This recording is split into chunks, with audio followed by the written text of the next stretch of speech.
Hey guys, welcome back to the channel. Today I'm going to be reacting to a video called Famous in Canada Hit Songs That Only We Will Remember.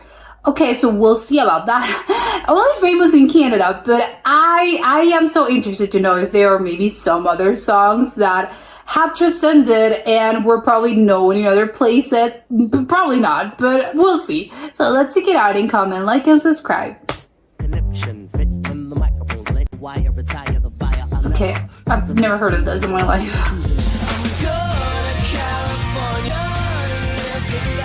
Oh, I like this.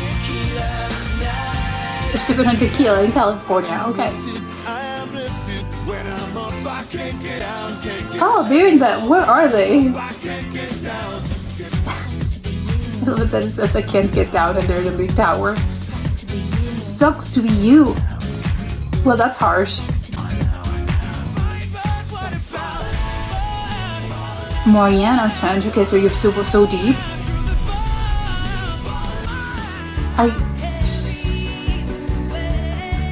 What I wouldn't do. Oh, I like her. I like their voice. It's very sort of.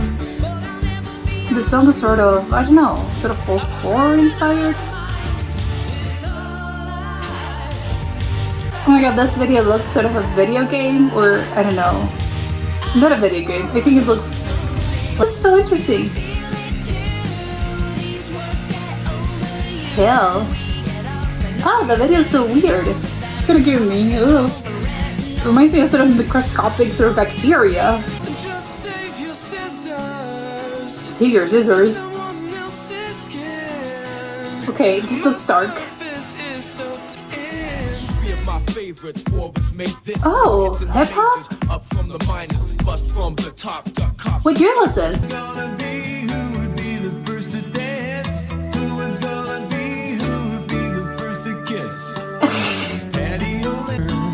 I think it looks very Canadian. Oh my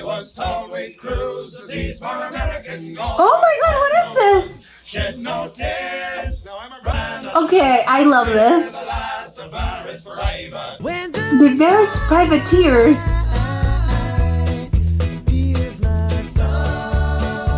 Oh, this is so catchy. Oh, he's sort of a busker. This was great. First of all, I have a #1 favorite already. Never heard of these songs in my life. None of them either rang a bell, as in the music, the singers, the bands, the songs. No, never heard of any of this in my whole life. But, or even sort of, oh, maybe I've heard of this. No idea. This is completely fresh to me. But I think there's one that absolutely is my absolute favorite. I want to know more about them. Stan Rogers, I don't know, the Barrett's Privateers. What on earth was that?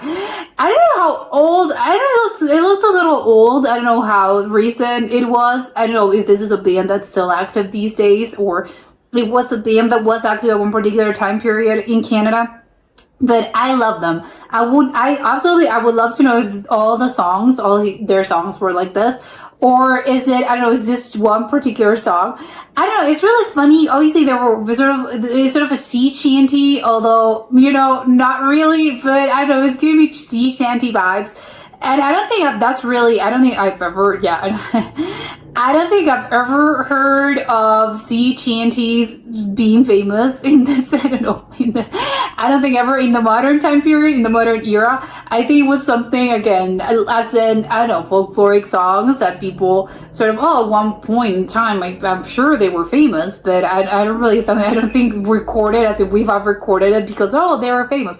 Although, again, folklore is a little bit different just because songs have been around since, I don't know, 100 and 150 years and people keep recording them.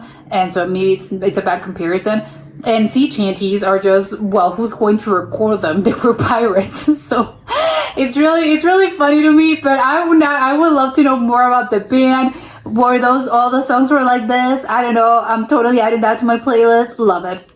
The others, I think they make sense. I don't know. I was sort of shocked by how there were, I think 2 or 3 sort of hip hop rap songs. And I was kind of surprised because I think in Canada, I don't know how famous rap actually is. From what I've seen, I don't think it's rap and hip hop inspired things are not that famous. So it's kind of weird that apparently, I don't know, it's just, but they're only famous in Canada. I don't know. Maybe I think I'm thinking about this the wrong way, and maybe it's just, yeah, people that are sort of make it out of Canada, not necessarily a lot of rappers or sort of hip hop singers or hip hop singers. Yeah, is that a right term? Actually, yeah, I don't think it's just hip hop artists. Yeah, probably artists. That's the right term. I don't know if yeah they're probably they don't really they are obviously they exist in Canada. But I think probably the ones that made it out of Canada and they're just world renowned or a little bit more famous and have been famous in the past, probably that don't like for some reason or another they're just really not that big, and maybe sort of the hip hop and the rap, that's the Canadian sort of rap, only stays I think within Canada and between its borders for again one reason or another.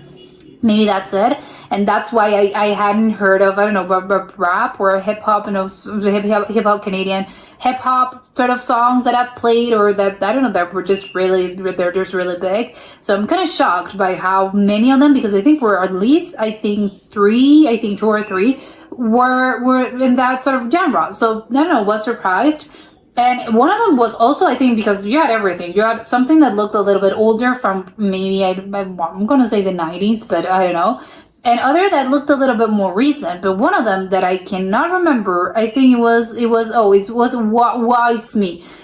It looked kind of a little bit more recent, as in probably the 2000s, but what I was a little surprised about, it was this sort of mix between sort of pop rock and sort of hip hop as well. And the guy was rapping. I don't know. It's just kind of, it's a really interesting mix. I'm wondering how come, because all of these songs were really good. A lot of them were extremely catchy. So I'm wondering why it's only hit songs in Canada. How come they never really made it out, at least in the US, which is obviously the more, the neighbor makes sense that a lot of songs or a lot of artists sort of they cross over because it's right there. So I'm shocked because I don't think neither of these songs were particularly Canadian or particularly, I don't know, something very specific that's only going to make Canadians be, I love listening to this.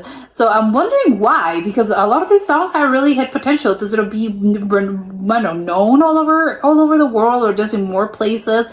Although again, it's very insular, and I think especially in this day and age.